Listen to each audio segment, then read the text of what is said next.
Mon cher Guy. Olivier Lejeune, grosse carrière. Oh là. On commence. Oh là là. Oh là, on n'est pas sorti de l'auberge. Non, mais on commence par pourrir Monsieur le Président. Oh, dis donc, là, c'est à 44 ans. Et on arrive sur la scène du Théâtre Rive-Gauche pour du Guitry. Oui, on c'est peut vrai dire qu'on va un peu dans les... Oui. d'une extrémité à l'autre. Oui, oui, j'ai toujours été sac à neuf. En fait, j'ai toujours été un boulimique de travail et je ne sais pas dire non. Et en plus, je suis toujours très curieux, et des autres, et des aventures les plus inattendues. Donc c'est vrai, bac, hop, mention, élève brillant. Bravo. Je voulais faire de la musique.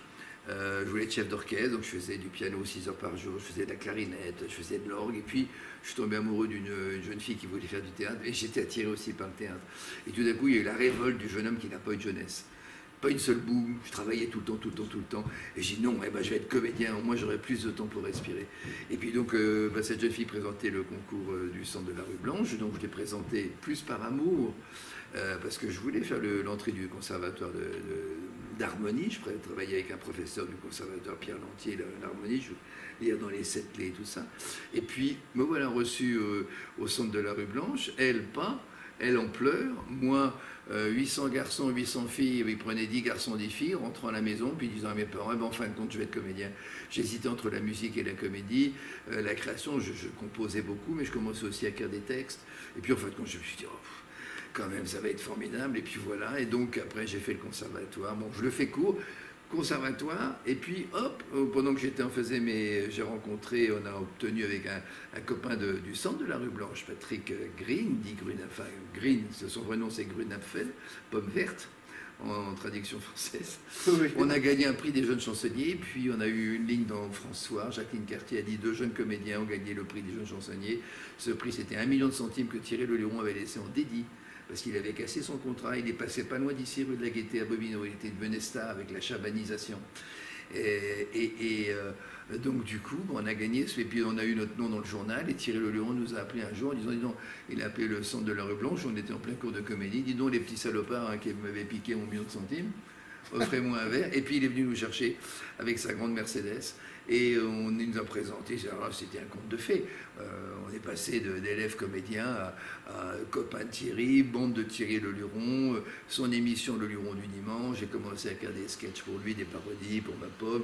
Et puis il y a eu les élections dont tu parlais, mon cher Guy, 74, Giscard, et puis Paul Lederman, qui était le producteur de Claude François, de Thierry Leluron, après qui a produit Coluche, qu'on a très bien travaillé, Les Inconnus.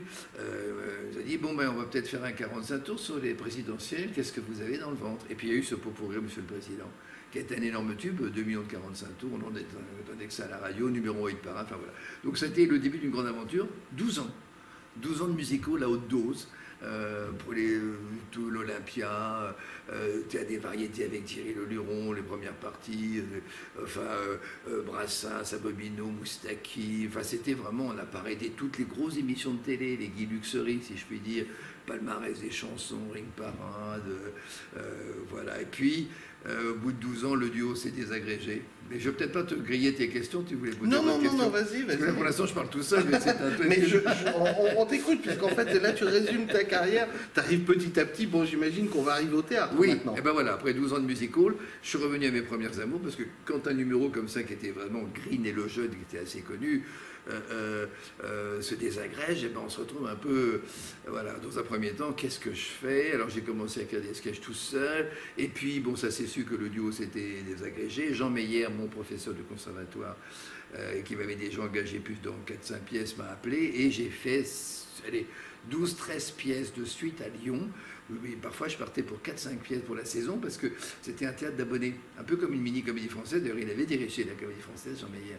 Et donc, dans la même saison, j'allais jouer le Comte Almaviva du mariage de Figaro, Intermezzo, donc j'avais eu un prix de comédie, Giraudoux, voilà, j'alternais Musset, Feydeau, c'était merveilleux. C'était des années, je passais quasiment toute mon année à Lyon, et puis après, j'ai recommencé, Guélux m'a refait du pied, dit oh, Olivier, je fais le Top Club, vous avez 8h moins le quart sur Antenne 2, tu peux pas être dans une espèce de classe, c'était avant la classe. Après, il y a Philippe Bouvard qui m'a dit Olivier, le petit théâtre, vous avez une bonne plume, écrivez. Donc je me suis mis à écrire, puis après il y a eu 7 ans de classe, et en même temps j'ai fait des allers-retours, des pauses, donc j'ai alterné un one-man show, les variétés avec les émissions dont je viens de parler. La télé m'a fait encore de l'appel du pied en Belgique. Pendant 6 ans, je suis allé pour la RTBF, une hebdomadaire qui s'appelait Bon Week-end, qui était l'émission de variété la plus regardée en Belgique, que j'animais. C'était une tronche d'1 heure par semaine. Puis après, la télévision suisse romande, la RTS maintenant, m'a fait venir à Genève où j'animais, j'écrivais. À chaque fois, ça a été la plume, en fait, qui a été un peu l'élément moteur de ma carrière. Et grâce à ma plume, on m'engageait comme animateur-présentateur, parce que j'écrivais aussi pour les autres. Là, c'était des variétés scénarisées un peu à la Mariti Gilbert Carpentier. Donc voilà. Et donc, après, ça a été des allers-retours, des pièces classiques. Et puis, j'ai commencé enfin à avoir le temps, après de prendre la plume. De prendre la plume pour moi au théâtre. Et voilà, et si cette rue de la Gaîté, nous sommes sur ce plateau ce soir, grâce à toi, c'est une rue magique parce que, en fait, à 50 mètres, j'ai démarré dans le music hall à Bobino, avant qu'il soit reconstruit avec Georges Brassens, 3 ans de suite, Moustaki. Et puis, ma première pièce, on l'a jouée 2 ans ici à Bobino, à guichet fermé, c'était du temps de Philippe Bouvard, qui a toujours été... J'ai eu 3-4 personnes très importantes dans ma vie, je vais dire celles qui m'ont le plus marqué. Il y a eu Guy Lux, Jean Meyer au départ, Guy Lux, Philippe Bouvard, impressionné par sa force de travail et sa rigueur, et en même temps son sens de l'efficacité dans l'écriture. J'ai appris beaucoup à écrire tous ces sketchs. Et puis Patrick Sébastien, qui pour moi est actuellement le plus grand créateur, le plus grand créatif de la télé. Et le type incroyable. Patrick, moi, il m'éblouit de semaine en semaine. Donc voilà, et puis donc Tout bascule, première pièce, gros succès. Son titre Tout bascule. On l'a joué dans le 4 théâtres parisiens, La Michaudière, la Grande Comédie, Bobino, et puis elle est repartie en tournée là en janvier 2017, alors qu'elle a été créée en 2002, donc 15 ans après on l'a remontée. On va peut-être la rejouer cet été à Paris, cet été 2018, parce qu'elle fonctionne très bien. Et Philippe Bouvard avait bien d'ailleurs 2 huissiers. C'est la seule fois qu'on a fait ça pour une pièce de théâtre, qui ont constaté un rire toutes les 4 secondes. C'était une machine, cette pièce-là, et on l'a rejouée avec une équipe formidable.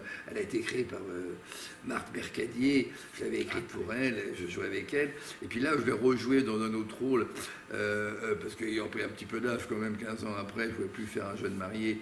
Déjà à l'époque, c'était le théâtre, mais donc du coup, Rodolphe Sand, Élodie Wallace, ce qui est amusant, c'est que Julie Arnold, qui avait joué à la création un rôle de mariée enceinte, elle ne pouvait plus l'être non plus. Maintenant, elle est passée dans le rôle qu'avait Marthe Mercadier. Mais on a fait une nouvelle version qui a vraiment cartonné partout où elle passe. Donc j'ai très envie de la remonter sur Paris. Et puis après cette première pièce, Tout bascule, en tant qu'auteur, il y en a eu 7 autres. Là, je suis en train d'écrire la 8e, qui ont vraiment dévoré moi. Pourquoi moi? La Symphonie des faux culs, au Théâtre des Variétés, là, il y a 2 ans, il y a eu Le Bouffon du Président, un énorme spectacle en Suisse que j'ai écrit qui s'appelle La Croisière s'éclate, avec 35 comédiens. Donc c'est 35 oui, sur scène, avec un décor qui avait coûté 220 000 €, un vrai bateau qui naviguait sur un bassin en pleine montagne d'1,5 milliard de litres. Je ne te dis pas, il y avait autant de moustiques, mais c'était un bateau incroyable, de 25 mètres de long sur 10 mètres de haut, qui flottait vraiment et qui tournait. Il y avait des régisseurs qui à l'aide, et c'était un bateau coupé en tranches. Non, mais ça avait fait un énorme succès en Suisse. C'est le Théâtre du Croutillon, c'est sur le lac de Genève, au Bouvray exactement, c'est à l'autre bout de Genève, c'est-à-dire que c'est vraiment l'opposé du lac. Mais voilà, ça chaque année, chaque été, mais j'ai encore des projets avec eux. Donc voilà, et puis en même temps, outre mes pièces qui étaient plus du boulevard, j'ai eu le bonheur de rencontrer quelques producteurs qui ont eu du pif, si je puis dire, parce qu'ils m'ont dit on va te remettre dans les rails du théâtre entre guillemets dit sérieux. Pascal Héritier, le premier, Artémis Diffusion, qui m'a eu l'idée du Nouveau Testament de Guitry, donc c'était mon premier Guitry. Isabelle Ratier, ma metteur en scène, m'a ouvert, je dirais, l'univers de Guitry, que j'adorais. Ça a toujours été mon idole, Guitry. C'était mon idole depuis tout petit. Voilà. Mais là, comment le pénétrer de l'intérieur, comment respecter sa ponctuation, un mimétisme vraiment qui devient de plus en plus incroyable. 2 ans après, merci Jean Martinez et Nouvelle Scène et Jean-Claude Land qui ont eu l'idée de me faire jouer une folie. Ici d'ailleurs, à Paris, on a fait 2 tournées avec, comme le Nouveau Testament, on avait joué à la Comédie des Champs-Élysées, et puis voilà mon 3e Guitry avec ses Mémoires d'un tricheur. Donc là je ne triche pas, sauf dans la pièce, Et donc là, c'est une adaptation d'Éric Emmanuel Schmitt, là aussi. Très belle rencontre, grâce à une folie en est venant jouer. Vraiment, j'ai une admiration extraordinaire pour Éric Emmanuel, parce qu'en plus, c'est un homme, d'abord, outre son talent, bien sûr, d'auteur incroyable, mais excellent metteur en scène, musical, fluide, donnant exactement les teintes qu'il désire, et c'est formidable pour un comédien d'être dirigé avec autant de précision, et surtout d'exécuter ce qu'il attend. Donc voilà, donc il a monté ce spectacle avec la très bonne idée Sylvain Catan. En fait, donc c'est le roman d'un tricheur qui s'appelle Les Mémoires. En fait, c'est pas une pièce. C'était un roman. Voilà, c'était un roman. C'est le seul roman d'ailleurs de Sacha Guitry qui n'existait pas en pièce. Et donc il y a un film. Et donc Éric Emmanuel a fait un mix des deux. Donc voilà, mon héros qui s'appelle Alex, on le prend à l'âge de 8 ans, sauvé d'un empoisonnement des champignons parce qu'il a volé, comme quoi les autres sont morts parce qu'ils étaient honnêtes. Et puis on va suivre toute sa vie jusqu'à 65, 75, 65 ans, où on va suivre sa vie amoureuse, sa vie de tricheur, ses rencontres sentimentales, ses rencontres professionnelles, avec tas de...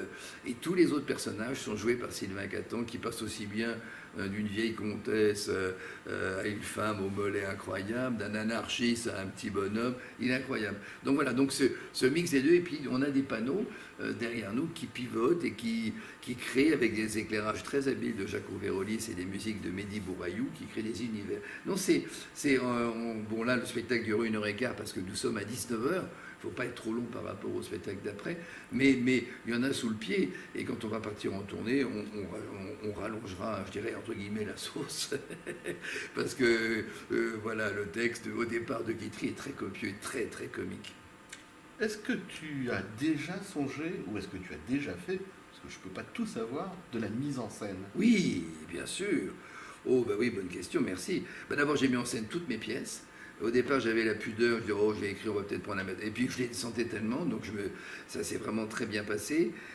J'ai eu le bonheur que Patrick Sébastien me fasse confiance, et j'ai mis en scène déjà 2 de ses pièces, et je vais mettre en scène une 3e pièce à partir de septembre prochain en tournée, qui s'appelle Le Sobelier, pour lequel nous avons engagé, mes producteurs et ma pomme, Philippe Chevalier, Didier Gustin et 2 comédiennes merveilleuse, Marianne Giraud, avec qui j'ai joué déjà un Guitry, et Juliette Poissonnier, qui a une force comique. Voilà, une pièce à 4 personnages. Patrick Sébastien a écrit une autre déjà qui m'a donné, qui s'appelle Brelan de Dame. Je me réjouis déjà d'essayer, on va commencer à la distribuer. Et puis, oui, j'ai fait des mises en scène aussi sérieuses, sur des pièces tendres, beaucoup de mises en scène en Suisse, au TMR, donc de Théâtre Montreux-Riviera, 4 mises en scène là-bas. Et puis c'était... Non, j'adore mettre en scène. Bon, alors en ce moment, je ne peux pas tout faire non plus, je suis boulimique. Je donne des cours, je suis formateur en Suisse, dans une école dont je m'occupe depuis 20 ans. L'Institut des Marches, je donne des cours de mnémotechnie parce que j'écris des livres aussi sur la mémoire, comment apprendre très vite. Donc voilà, des cours de coaching, que ce soit pour des grandes sociétés comme les grandes banques suisses, UBS, Raiffeisen, ou des malades psychiatriques, parce que je suis très sensibilisé par le combat des malades psychiatriques, ou par des demandeurs d'emploi. Ça, c'est mon côté... gentil, caritatif, bénévole, d'aider. En fait j'ai toujours essayé d'aider les gens. Voilà, donc là, on les aide à sortir de la morosité en les faisant rire. Mais c'est un vrai bonheur. J'adore cette vie que j'ai eue, que j'aurai encore, j'espère, cette passion qui m'anime. Là, je suis en train d'écrire, donc en train de finir d'écrire. C'est dur à la fois dans la journée, quand on joue le soir, parce que ça prend la tête à partir d'une certaine heure. On se met déjà, on pense là, donc du chou. En fait, c'est dur à la fois d'écrire et de jouer. Et en fait, il faudrait pouvoir... C'est Marc-Pierre Caillé qui dit toujours, mais arrête de jouer la comédie, tu es tellement doué pour l'écriture, tu gagneras beaucoup plus d'argent en écrivant. C'est vrai. Et ça te plaît? Qu'est-ce qui te plaît le plus? Là, sur la scène, Ouais. dans la salle, à diriger les comédiens, Alors, là, sur le petit bureau, avec ta plume, ou je ne sais pas où, devant une caméra aussi, puisque je sais que tu as tourné un film récemment. Oui, là j'ai eu la chance d'être engagé pour le film, en effet, d'Edmond Merci, d'Alexis Michalik, qui sortira l'hiver prochain, produit par la Gaumont, entre autres. C'était un vrai bonheur, ces 12 jours de tournage. Edmond, voilà, Alexis Michalik, c'est un petit génie du théâtre français. C'est merveilleux de rencontrer comme ça, là, dans les jeunes générations, des gens aussi intelligents, aussi habiles. et que ce soit que le comédien et le réalisateur. J'ai eu le bonheur aussi en Belgique surtout, puis même pour Patrick Sébastien, de réaliser en sous-main, si je puis dire, des fictions policières. J'aurais adoré avoir le temps de réaliser, c'est vrai que ça aussi, ça me plairait beaucoup, mais bon, je suis tellement boulimique. Qu'est-ce qui me plaît le plus? La différence des genres est incroyable. Par exemple, là, le soir, je joue ici. Après, je saute ou sur ma moto ou dans ma voiture selon la météo et je vais au Don Camillo faire mon numéro de chansonnier. De pouvoir faire dans la même soirée du Guitry, en même temps entendre les gens s'esclaffer sur des vannes sur Monsieur Macron et autres, je trouve ça très excitant. Mais s'il fallait faire un choix, je crois que le plus grand plaisir, c'est celui de l'auteur. Le comédien, je prends un pied terrible d'être sur scène, metteur en scène aussi, mais d'être l'auteur, d'être au fond de la salle, comme une petite souris, et de voir, d'entendre les gens rire, et de voir les comédiens s'éclater sur des choses auxquelles vous avez pensé, tout ça c'est parti d'un écran vierge au départ, et d'une idée que vous aviez là, et de voir la réalisation, c'est un pied terrible. Le plaisir de l'auteur, je pense, dépasse tous les autres plaisirs. Tu viens de me donner je dirais, tu m'as tendu la perche pour la dernière question, puisque je sais qu'on est pressé par le temps. Il y a du cinéma sur scène dans le roman. Oui, oui, mais ça c'est merci. Oui. Parce que tu ressembles, tu prends l'intonation, la voix de Sacha Guitry. Voilà, je prends cette voix avec ses lunettes un peu comme ça. Et puis en plus j'ai des photos de Sacha Guitry à mon âge. Dans mon bureau j'ai bien sûr des autographes de Guitry. Je ne l'ai pas connu puisque je suis né en 51, lui il est mort en 57, donc j'aurais pu le rencontrer à l'âge de 5-6 ans. Mais bon, ça ne s'est pas fait. Mais c'est vrai que Guitry a inventé, c'était un génie. Alors un génie, parce que tout ce qu'il a écrit, des pièces en 1935, là ça date de 1935, on a l'impression que ça a été écrit hier matin, c'est d'un modernisme, même ses propos, son humour corrosif contre les femmes, parce qu'il était malheureux sentimentalement, s'il n'avait pas été cocu, on n'aurait pas eu le 10e de ses œuvres, donc il se vengeait avec des mots d'esprit, il n'était pas du tout misogyne. Et il a inventé la voix off, et qu'il avait fait d'ailleurs sur le roman d'un tricheur. Et surtout, cette façon très originale qui a beaucoup marqué les esprits, de la manière dont il faisait ses génériques de début. Donc il présentait tous ses techniciens, monsieur Intel, soyez décoré, monsieur Intel qui fait la lumière, que la lumière. Et voilà. Et donc Eric Emmanuel Schmitt a concocté le scénario de ce générique qui amuse beaucoup les spectateurs, qu'on a tourné avec un faux noir et blanc, enfin un vrai noir et blanc avec des faux, ça donne l'impression d'être un film ancien, et ça amuse beaucoup. Et ça met tout de suite dans l'ambiance du film, de la pièce. Donc maintenant, on a la pièce qui se joue au Théâtre Rive Gauche. Voilà. Le film qui sortirait à la fin de l'année. Qui va sortir Edmond, oui, ou en octobre ou en janvier 2019, ils ne savent pas encore exactement la date de sortie. Il est encore en cours de tournage, hein, il finit de tourner le 6 mars. Et puis la pièce de Patrick Sébastien, Le Sommelier, qui va partir sur les routes à partir du 11 octobre, la première est à Drancy le 11 octobre. Et puis... Prévu à Paris ? Oui, après la tournée. Mais c'est bien de venir après une tournée, parce que comme ça on arrive musclé. C'est rodé. Et puis la mienne qui va s'appeler Une chance insolente, que j'espère terminer là dans les mois et demi, 2 mois, pour qu'on puisse la mettre sur les rails pour l'année d'après. Parce que quand on écrit une pièce, après le temps de trouver la distribution, le temps de la mettre en vente pour le circuit de tournée, etc., il y a toujours un délai, c'est pas tout de suite. Hein, il faudra avoir de l'avance, mais je cours après le temps. Bon, alors on va se prendre des rendez-vous. Hein. Le film, la pièce avec Patrick Sébastien, ta pièce. Oui. Ouh là là, je ne sais pas si tu vas pouvoir passer. Tu vas monopoliser le site. Merci en tout cas, mon guide, de ton accueil. À bientôt. Je vous salue. Merci de nous avoir écoutés surtout. Au revoir. Merci. Super.